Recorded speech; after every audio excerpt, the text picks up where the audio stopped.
beberapa waktu terakhir ini memang ada berita atau narasi-narasi yang memang membahas mengenai potensi dari buyback ya. Jadi di minggu kemarin ini, minggu lalu cukup ramai, itu terutama dari saham-saham perbankan ya, my friends. Kemarin bahkan kita bahas di kemarin hari Jumat maksudnya, itu BRI ya, yang memang masih punya waktu buyback sampai dengan Maret 2025. Nah, pagi hari ini ada berita datang dari Astra International, jadi kita bisa bilang bahwa banyak nih saham-saham blue chips yang lagi memang arahnya itu akan melakukan buyback ya. Jadi saya mau bahas dulu nih, kira-kira apa yang akan terjadi sama si Astra nih ke depannya. Jadi kalau my friends lihat, um, di sini disebutkan bahwa Astra International itu akan melakukan pembelian atau buyback sebanyak-banyak itu 2 triliun rupiah, di mana hal tersebut tidak akan melebihi 20% dari modal tempatkan di sektor perseroan dan jumlah saham free float setelah pelaksanaan pembelian kembali saham tidak akan menjadi kurang dari 7,5%.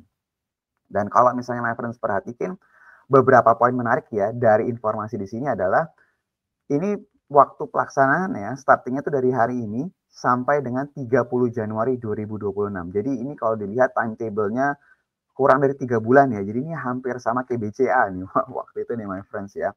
Waktunya sangat-sangat mepet sekali. Kalau misalnya my friends ingat pembahasan minggu lalu untuk BRI, BRI itu sebenarnya disetujui dari awal tahun, bisa dimulai dari Maret 2025 sampai dengan Maret 2026. Jadi 1 tahun ya. Sedangkan kalau untuk BCA, Astra, waktunya itu sangat mepet ya, hanya 3 bulan. Kalau Astra ini kurang dari 3 bulan nih my friends.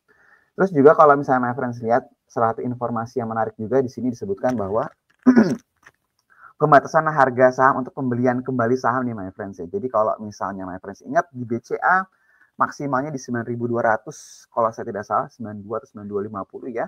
Kalau di sini disebutkan bahwa pembelian kembali saham akan dilakukan pada harga yang dianggap baik dan wajar oleh perseroan nih my friends.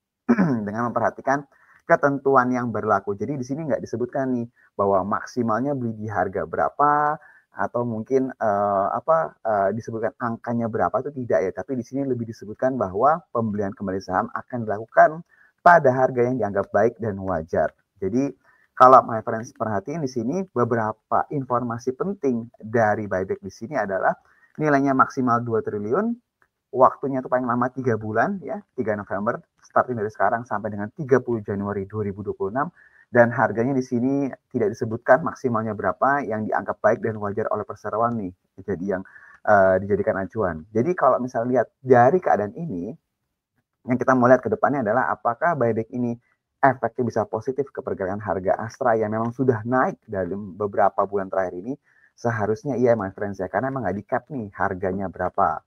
Dan kalau misalnya diperhatikan, pertanyaan berikutnya adalah apakah Astra punya 2 triliun untuk melakukan buyback? Jadi kalau kita lihat dari laporan keuangan terakhirnya Astra International, jumlah kas dan setara kasnya, jadi ini bisa langsung digunakan ya, ini sebesar 54,6 triliun my friend. Jadi 2 triliun itu sangat-sangat kecil sekali ya buat Astra. Jadi ini harusnya bisa langsung segera dilakukan, dananya juga ready, dan impact-nya seharusnya bisa berimbas positif. Nah, kalau my friends lihat di judulnya kita, itu ada dividen, tanda kutip dividen ya. Jadi nggak cuma di saham perbankan, tapi di saham seperti Astra untuk yang blue chips ya, ini juga punya potensi dividen yield yang cukup menarik nih.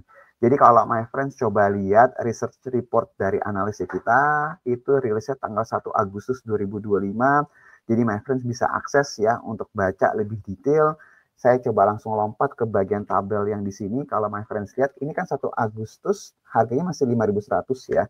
Di sini kalau misalnya kita lihat dividen yield-nya itu sekitar 6,3. Jadi kalau harga udah naik kenceng, taruhlah 6 atau mungkin 5 sampai 6% ya. Jadi dengan harga sekarang pun dividen yield-nya Astra ini masih tergolong cukup atraktif nih my friends. Dan ini nggak cuma di Astra ya, tapi beberapa saham blue chips yang lainnya juga memang memiliki potensi dividen yang cukup menarik ya. Jadi untuk saham-saham blue chips ini terlihat banget nih narasinya my friends, potensi dividen yield-nya cukup besar.